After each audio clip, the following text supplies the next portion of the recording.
I've lived in Partington for over 50 years. Yeah, so we were one of the first families that actually came here. When we came, it was just all fields and different things. The school was not even built. The people, because we are a nice lot of people here. A lot of them are working class, but they're good, solid working class. Some lovely people. Yeah, I think some of the nicest people I've ever met live here. When you live in Partington, nobody thinks you're going to do anything. Women are expected to just grow up and have kids and not do anything with their lives. Growing up in an area like this, in Partington, and people understand that we all have challenges in life, actually makes you a better person and has given me more power and more drive to do more with myself. Partington is a brilliant village, absolutely brilliant. If it wasn't, I wouldn't be here. I'd have gone long ago. But I brought my kids up here on my own. I'm happy. And I think personally, if people could appreciate women have got a lot to share. But women themselves have to liberate themselves, not to allow to be downtrodden, to be downtrodden by other people saying you are just a woman. Because I think we've got brains which function very well if we can allow ourselves to function and not hear this voice, oh, you're only a woman. But a woman can do fantastic things, I think, if they are helped to realise that they shouldn't think that they are second-class citizens. I mean, I'm not from here and I'm not a Partington girl, but I've met some brilliant people and friends. We grew up here. I was 3 when I came to Partington, and I absolutely loved every moment of it. And I think everybody did, because we were all in the same boat, weren't we? Yeah, everybody was just exactly the same. Everybody had nothing, but everybody had everything. Can you describe how Partington was when you were younger? I remember the carnival day. That was a big thing. So you had all the rides and everything. You had all the dancing troupes that used to come. And everybody used to turn out for that. You'd just see everybody because you'd line on the streets to watch the parade. It was more friendly and more close community, I think. Yeah, the neighbours, you could talk to your neighbours more over the fence, or they used to pop in, you used to have your door open. I found it was a happy place. It was very much village-like for me. I can remember the Oak Road being hills. Yeah, before all those houses were built. All the houses. Yeah. We used to go running up and down them hills. And it was just a lovely place. I'm so glad I grew up here. Let's put it that way. I wouldn't change it. You walked out your garden and you knew everybody. Yeah. What made you happy as a child? There didn't seem to be any boundaries when I was a kid. You could do what you wanted because you knew that everybody looked after you. When the kids, we used to go for walks down the woods and everything, we were all like, wow, this is just like behind your house. And it was mad with a little stream and everything. We didn't have anything like that where I grew up. And going in the farmer's fields, we punnet, getting strawberries. And my gran used to get blackcurrants and make blackcurrant jam. And you go off across fields, and when I think now, I feel sick thinking about it. But I didn't see any danger. Helping out, going on the float, helping my dad set up a float on the tractor and trailer for the carnival. Oh yeah, it was great. I tell you, I wouldn't change it for the world. And the ferry, do you remember the ferry boat? The ferry. The ferry boat. The when ferry. Tesco's, when the hypermarket was built, and we used to go over on the ferry boats, Tesco's, to do the shopping. My mum used to send me and my sister on the ferry boat with the wheelie basket to go and do the shopping. Can you imagine now asking your kids? Quick save, yeah. We used to go over, we'd go, we'll wait here till you get back. Hey, you'd be up and down the bleeding ferry. And the ferryman would ring the bell, wouldn't they? You had to ring the bell, and his wife would shout over, he's just having his tea. I think they do pull together and just everybody knows everybody, so there is that just community. Even if you might not see somebody for ages, but then you might see them a year or so later, but it's as if you've seen them every day. I think it's quite friendly, it's nice, and like I say, I've been here years, and I don't think I would need to move or want to move. People years ago, you'll remember this, Marna, you'd say you're from Partington, and go, oh. Yeah, such a bad reputation. And it didn't. And it still has. That reputation has stuck. It's stuck. All those years. Yeah. People don't want to come to Partington because it's got such a bad reputation. That's fine, because they don't know it. Yeah, it's. They don't know it, and that's and that's as far as it goes. It's got that lovely community spirit, and it's still got that nice community spirit, hasn't it? Yeah, but people used to go because we used to go sometimes. Come from quite little village. Yeah. Near Lim. We come from near Lim. Near Lim, quite little village. Quite little village. Because that's what we looked at it as, wasn't it? It's quaint, all right. As a child, growing up in Partington was, you knew that your parents didn't have a lot of money, so you couldn't go out and spend. And there was a lot of places in Partington which was free. Run in and out, these people playing, just yeah. playing. Do you know what I mean? All that there, so valuable, just there to play in. Down Lock Lane and sit there and chill and watch the boats go past. Are there any significant historical events that you can remember? Like the coal, the miners. That was some strike, that 81, 84. Coal knocked down. That's a lot of men out of work. A lot. That was the beginning of freedom when those corsets went. It really was. Because the woman could move and then she could do energetic things. The fact that they are given a vote, women should use that opportunity.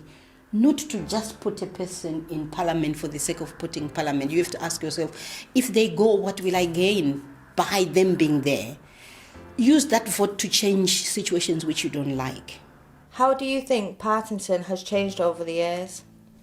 I think Partington's changed the good way.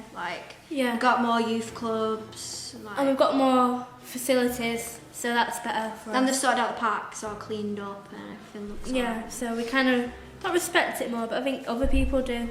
I think that's all that's changed. It's just built up. It's still great, isn't it? And it's vastly improved with amenities. I mean, the shops are fantastic. Facilities have got a lot better here, especially for families, things like the shopping centre, the things like Blue Sky as well. I think it's all just come together to make it feel much more like a community. I've got really good kids, considering how I was as a kid, so that's a bonus. But I think it's growing up in a different area. I think it's growing up round here.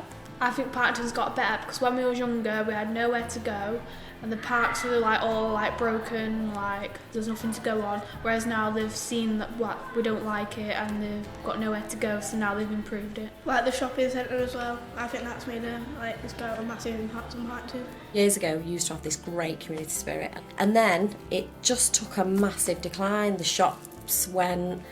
You'd always have to go out of Partington for resources. You'd have to go out to eat, you'd have to go out for food. It was that community base. And when that shopping centre went, and we didn't have a shopping centre for many years, that was sad for the community. And I think now we've got the new shopping centre, we've got the Tesco's and a few shops, and you can feel that buzz again. When things happen, like fires and it's either stopped because there always used to be fires and everything, and it's stopped now. I've just been welcomed, and I don't think they know that, or they see that I'm black, but I don't think that does anything to them. I'm just a human being like everybody else. I think the colour thing doesn't even come into the equation. So that's why I felt there was a community spirit in Partington, and I decided I wanted to come and live here. Do you think women's and girls' roles has changed over the years? Oh yeah, definitely. The war changed all that. Women going out to work, that's when it started. Less was expected of girls. Certainly when I was growing up it was like, oh no, you can't have access to this. In university, what are you talking about? Women now can access a career through education. They can go into further education once they leave school. My name was never on the mortgage. It could only be my husband, and it was only his wages that were taken into consideration. I had to leave my job when I got married. I was working, but only a low-paid job. And nowadays, it was very rare a woman earned more than a man, but these days, women can earn more than men. Yes. I think it's become more acceptable and comfortable for women to feel that they can go out to work to support the family. And I just think it feels like you can have more independence when you go out to work as well. I think actually it's harder to stay at home with a baby. I think that's more of a full-time job, but I do think it's brilliant how women's roles have changed and you don't have to feel guilty either way for what you do now. it's not that women don't have rights here, but I do think that's something that's grown in Partington is, you know, they're a bit more empowered now. So like a lot of women now are learning about breastfeeding and how amazing their bodies are and what they can do. And I do think actually there's something coming in more of like, we should respect ourselves more, if that makes sense. Yeah, and that's all happening in Partington. So I think the world effect is coming to us as well, finally, if that makes sense. Yeah, but yeah, breastfeeding comes to mind because I know a lot more women are just amazed at the fact that they can feed their children. And I know that seems so obvious and it's a world view, but it's not always a Partington view. In my nan's day, that's what the women did. They stayed at home, looked after the house, did all the housework. The men come home, tea was on the table. Men did nothing in those days, and I think times have really changed. Women now listen to more. They're taken note of. I was only thinking about this the other day when I was reading a book, and I thought, yes, now if I say something, I expect to be listened to. When my mum was alive, I don't remember her being quite as powerful. She always had to obey what Dad said. Do you feel that health, housing and family services have changed, and if so, how? I think family services definitely have changed, especially with the opening of like Sure Start centres, although unfortunately a lot of them have shut down a lot of the services now, which I think is a real shame for families. When I first moved to Partington, that was the first port of call for me. I didn't know anyone, I'd only just had my baby, and they just kept me up to date with anything that was going on, baby massage classes and just anything that would get me out of the house, you know, to be meeting people and mingling, and I have made some really good friends through that. It's not changed. I felt happy when growing up on that council estate because we all knew each other. We all went to the same school, and like I say, all the neighbours knew every kid. I think in Partington, from the experiences I've had over the years of working here,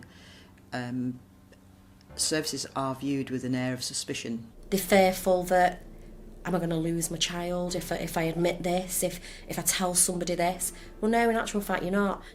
I'd say they're a lot more helpful nowadays. Obviously, being a tenant myself, but they're always here if you ever need someone to come and talk to as well. You feel more comfortable.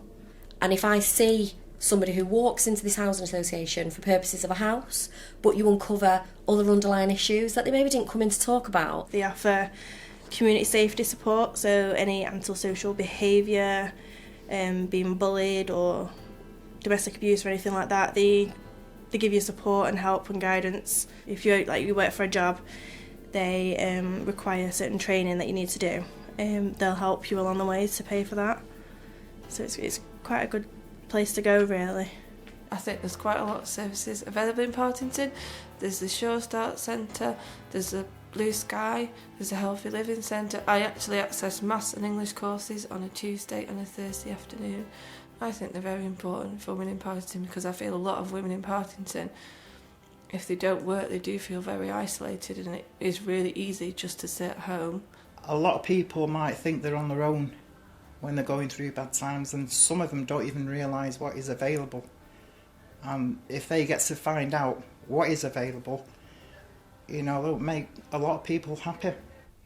We work with young women fleeing violence, 18 to 26-year-olds, because there's such a lack of services. And the support that I'm getting at the moment is fantastic.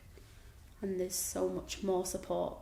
The more you speak, the more people you speak to, the more support you find out about. There is a lot more support in Partington than there used to be. There didn't used to be that much. Because I can personally think of mums right now who might have been a bit lonely and who could have easily sort of maybe gone down not such a great road, but because there's such good support, you know, they come to groups like this and they speak to one or two people, and just like a sentence of encouragement, you know, keeps them going a little. Talking to other women that have gone through the same thing, it kind of gives people the strength to think, oh well, if you've done it, I can do it. I do suffer with depression. I have done since the age of 16. I have reached some really low points, even though I have my children and I love them to bits. But about 3 or 4 years ago, purely by accident, I'd asked the doctor to refer me because they never had offered to.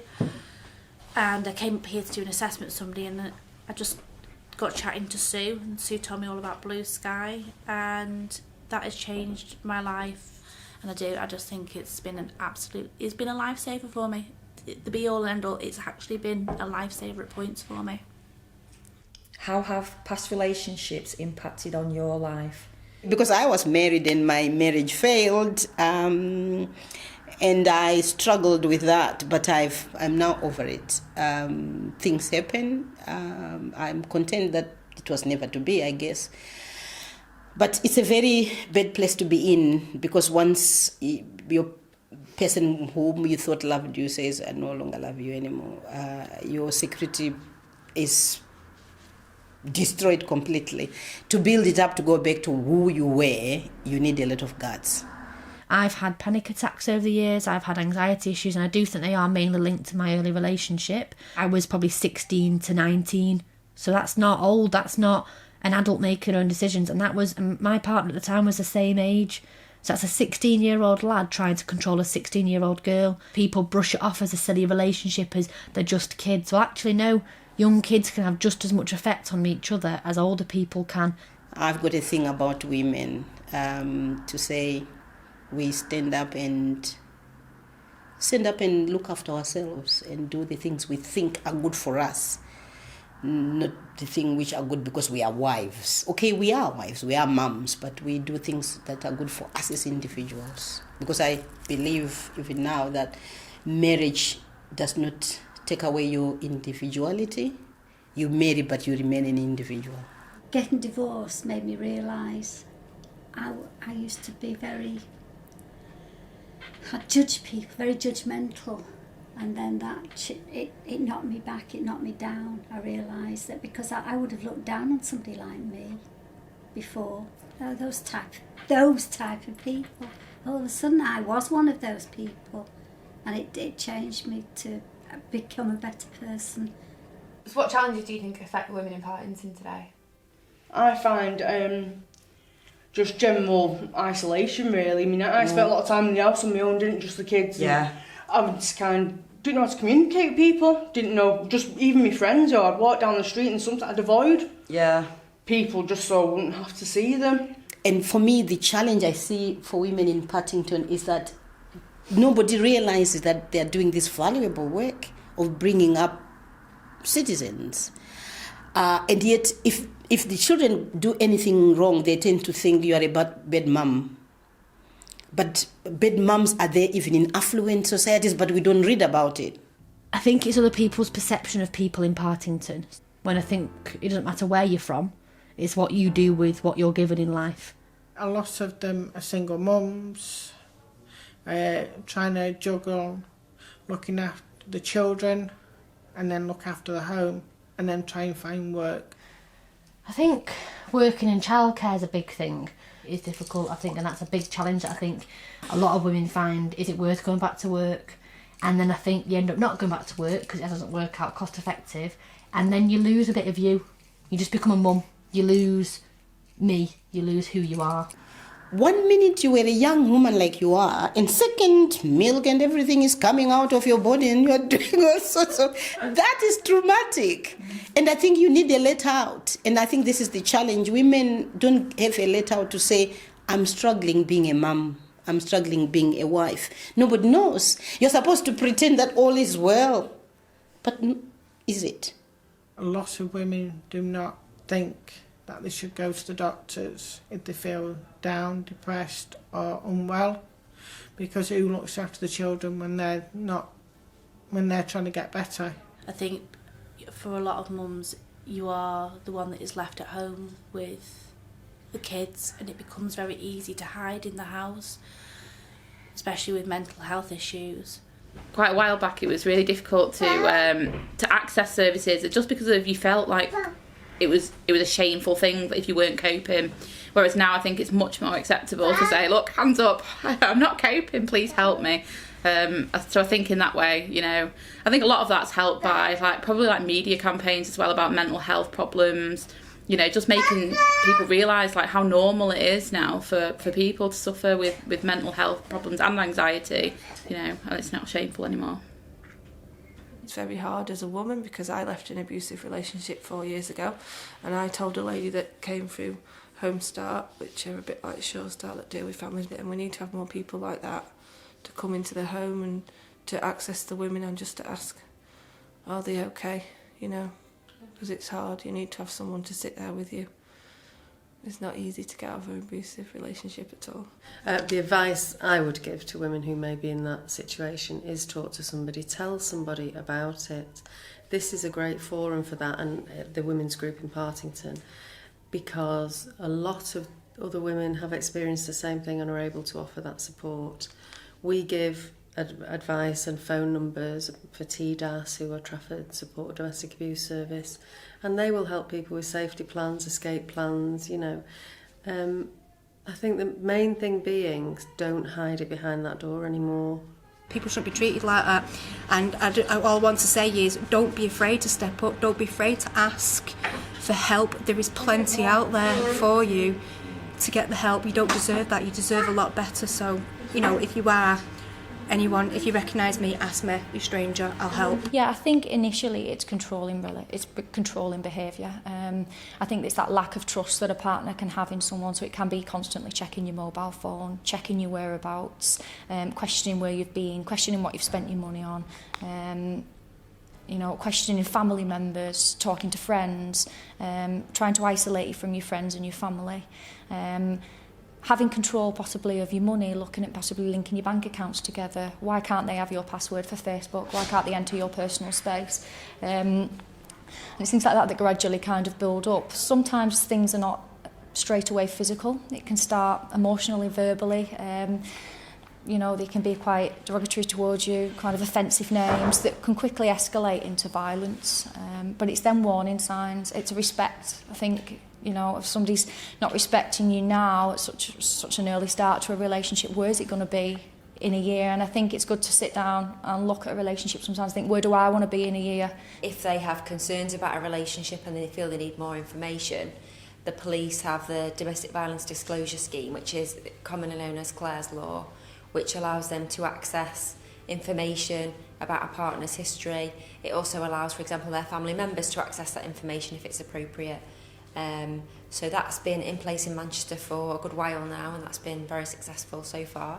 Domestic violence and abuse against women, I'm hoping 2016 becomes the year that it becomes to the forefront. Males particularly who have been brought up in a domestic violence environment are more likely to be perpetrators when they're older. The same with young females as well. Young females that have been part of a domestic abusive relationship where mum has been victim, more likely to be more passive in their relationships and become victim.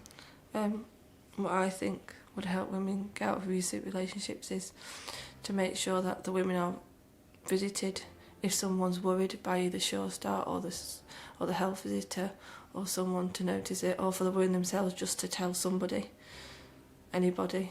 I think these agencies are a lot easier to access now as well because they're a lot more visual. If you go into a lot of toilets in the community, if you go into a lot of community centres, libraries, there's a lot of posters up there with easy access. You'll see they'll have contact numbers at the bottom. There's a free phone line as well that women can contact for direct support, and also there's internet access as well now. A lot of the sites are quite safe as well. There's like a click button where people can just go straight off the site straight away, leaving no kind of evidence trail. I think they save women's life. I think I probably wouldn't be here today if the lady from Home Start hadn't come round, and I hadn't felt like I could tell her, and then she told my autistic child's social worker, and then they got me out and they got all the services in place. But if I didn't have her, if she wasn't coming round to see if I was okay, I don't know whether I would have told anyone, because at that point I didn't feel like leaving the house, I didn't feel like accessing groups. So, and I'm sure they know whose family's vulnerable. I'm sure they must know. Certainly money is a big issue, because I'd love to go back to work. I'm looking at jobs at the moment and they're like 10,000 a year, and I'm thinking, I'd have to pay all my rent because I wouldn't get any help because I'm on my own, I haven't got any dependents. I couldn't actually afford it. Yeah, so you're kept down. It's literally you're kept at that level. You can't. It's like a glass ceiling almost, or a glass floor. You know, you've got the glass ceiling, you've got the glass floor, and we're below that floor, definitely. So, yeah, it's sad, really. jobs, there's no, you know, what job prospects have you got, and a lot of, you know, lack of education as well is another thing. You know, they don't know what to do. When you've just been a mum for so many years, it's like all you know. Women in Partington do struggle with work and school with the children. It's all extra money. So women, I think the majority of women in Partington feel that pressure. What opportunities are there now that weren't available in the past for women? I think there's more opportunities education-wise and work-wise for women. I think women have had a big battle over the years, obviously, in workplace environments and things, but they're being more respected and valued in the workplace now. You can get higher positions as a woman now than what you weren't able to quite a few years ago, so I think that's a good change that's come about. I think women are kind of taking more responsibility for their own lives more now. They're not depending on men as much as they used to, so it's all about women empowerment. Don't know everything. You've got more opportunity to do anything you want.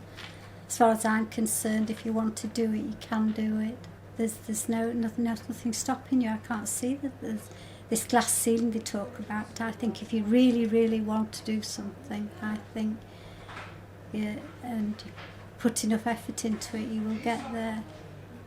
Even with a family and children, you can still do it. I didn't go to uni until I was in my 40s because I didn't have that confidence. But no, I was never encouraged in that way. And I don't think many of my friends were, to be honest. It was all about, oh, I'm going to get married. There was no ambition. And women that were ambitious then were like, oh, you're a bit strange. It's like trying to describe somebody who's come off another planet to you.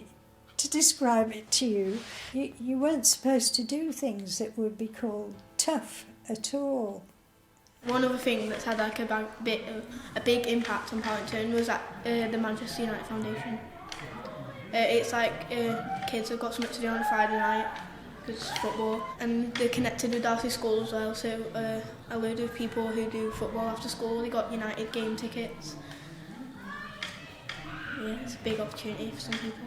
I think women are a lot more confident now in changing their jobs prospects. Yeah, because and they want to change it. Women have a lot to offer. Yeah, and it's about being role models as well, isn't it, for your own children? Yeah. I've got 2 girls. You know, I want my girls to know that even if they didn't particularly like education when they were younger, I didn't particularly like education when I was younger. I wasn't the most brightest at school or anything, but I wanted something enough, and I think if you want something enough, then you can achieve it. And there's lots of different places to go, like the youth clubs, and like it's not just about like you don't just hang around the shops like everyone thinks like Partington is. There's lots of places to go and like things to do. Why are you bothering cleaning up over our field? You know, it'll just get dumped on again. And they said if everyone has that attitude, then nothing's ever going to change. In the summer holidays, we like to go in the park because like everyone comes out and we have a really good time and spend the whole day on the park, and we only take £3 and it's like the best day ever sometimes, isn't it? I wouldn't like to be in this generation now, growing up. I'd hate it. Because there's too much violence. Too much violence and unhappiness within the younger generation, and they seem to be trapped in an environment that they can't get out of. I don't know how young people feel in Partington now, because like we were saying before, when we were children we felt safe walking down the street, even if it was late at night. I don't think the young generation feel the same. Partington is a good place to grow up. I mean, it has a bad habit for itself, like bad reputation, but everyone's lovely, everyone gets on. What do you think will help improve women's and girls' lives in the future in Partington? They could put one of the talk shops round here, so instead of having to go all the way to Sale every time, you could just like walk to the centre or anywhere just to go in to like see if you're alright and everything. Maybe like Oak Road Park gets better because it's like been burnt down and people's like ruined it. Yeah, I think Partington will be better if there's places where we could all hang out and just meet, because then people are like, oh yeah, they're always hanging around the shops and stuff. Well, we kind of have no choice because there's nothing there for us. I think people get the wrong impression of Partington because we hang around in big gangs, things happen and they take it for what they are. They don't listen to what we say, they listen to what they've heard. But like, I think like, I don't know if Partington used to be bad when like we were younger and that, but it like upsets us sometimes because it's like to see that we're known for that when we're not really like that. To have somewhere to go if like no one else is there, like to speak to a girl like one-on-one. Just think of a young mum. She doesn't tell everything. If her kids are not obedient or they are not the kind of children she wants them to be, whom does she tell? She keeps it in herself. What does that do? When I became unwell, I was actually working as a nurse, a staff nurse in Salford. It's very fragile. It's very up and down. One minute I'm under the home-based treatment team, the next minute I'm managing a bit better, and the next minute on top of Barton Bridge. Because I had like a bit of a breakdown last year where I just literally kept having panic attacks all the time. I couldn't sleep. It was awful. I think mental health in a place like Partington is a very big issue.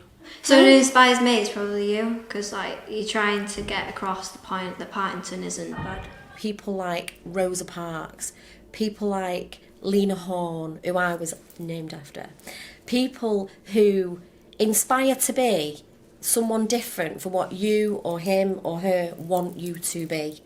My family, my mum, my nana, my grandma, my aunties, just because like they give you a word of advice and like make you think on the better side instead, like Ellie said, getting up and like caught up in the wrong crowds. All the like youth focus, like Janine and everyone, because they're like always like, if you got something wrong, you can come here like every Wednesday. She will speak to you about stuff and everything. What words of advice do you have for the young women of Partington today? Live it up, girls. Just live it. Take education seriously, because that is your future, and that is what will open the doors for you in your future family and future career. To be confident in your own right, and don't let a man or a woman, whoever, make you feel down or sad or not worth it, because you're worth it without anybody else. Don't let people say you can't do it, just do it. Yeah. Living proof. It's better to try something than regret not doing it, and I think if you want something enough, you will make that happen, and the only person that's ever going to really stop you doing what you want to do is you. To know that even if they've had a child young and they feel like they can't finish their education and stuff like that, to know that they can work around that, they can still have a life, they can still go and have their education to learn what they want to do around it. They just need to know that there's that support out there. Probably just to kind of believe in yourself a bit more. It's so easy to fall into the trap that you feel like you're not worth anything. And I'll just say to them all that you are worth something, and you can do whatever you want to do, and just have confidence in your own ability to be able to make your life whatever you want it to be. My advice would be, from my own experience, is to believe in yourself and to do it anyway.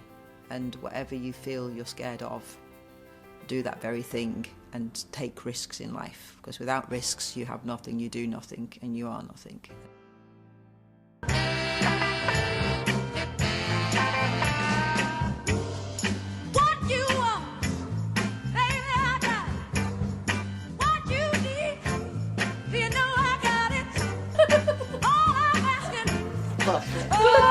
Those two women have Gogglebox. Long glamour ones that. I think I need to go and put a different top on. I don't think you look really nice. Look at you showing your brown and that's what I mean. She thinks she's okay. She thinks she's darling.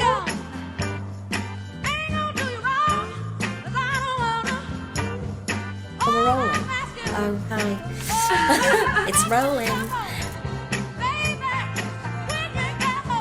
Not double chin.